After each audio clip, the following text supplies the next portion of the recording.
pongo como siempre a disposición de lo que quiera ir al club y ver los recursos que pusieron. 3.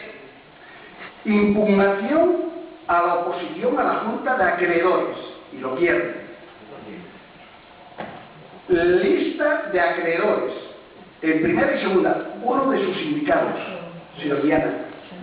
Impugnación a la conversión de 5 millones en acciones.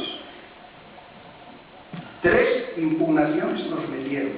2 de ellas, una de 375.000, como que ha sido la única que ha dicho y que ha destacado, efectivamente, esa no tendría mayor importancia, pero las otras 2, cualquiera de las otras 2, efectivamente llevarían al club a la disolución. Si el club está en causa de disolución desde el 2002 y el convenio de accionistas no se aprueba porque el juzgado lo rechaza, pues creo que no hay más explicación que dar. Señores, en este momento no hay ninguna explicación más que dar. El Celta hubiera desaparecido en ese momento. Le gusta a quien le guste y por supuesto que no le gusta a quien no le tiene que gustar. Habló después del contrato de Placente y lo da como una sociedad. Efectivamente, era una sociedad. Yo les pido permiso a ustedes, accionistas, a que les cuente el caso Placente, cómo se origina y cómo se da. Al final, correcto, muy bien, al final, porque verán ahí, una vez más, los intereses encontrados que hay entre los abogados del Celta y los abogados que después defienden el caso Placente. Y entonces, posiblemente, se den cuenta de muchas cosas. Y esas son las cosas que siempre les dije a ustedes, a los accionistas, que había veces que callar por el bien del club. Pues en ese caso hoy voy a hablar. Y voy a hablar con muchísima claridad. Y le voy a decir claramente por qué se produjo, cómo se produjo y quién era el abogado de un caso y del otro.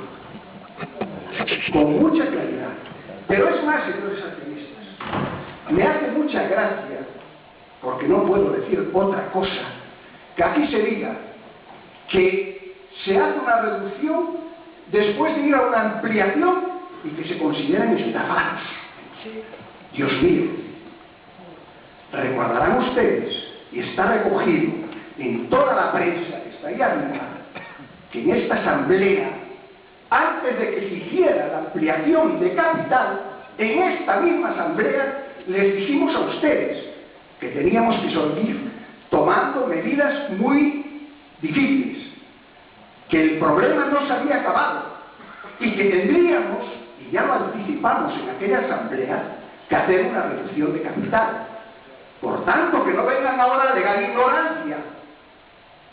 El señor Viana estaba en aquella asamblea aquí, y aquí lo dijimos, y dijimos, no se ha terminado el problema del Celta, pero ahora, para que les quede clarísimo a todos ustedes, el señor secretario le leerá el código, lo que pone a efectos de disolución o no de la sociedad.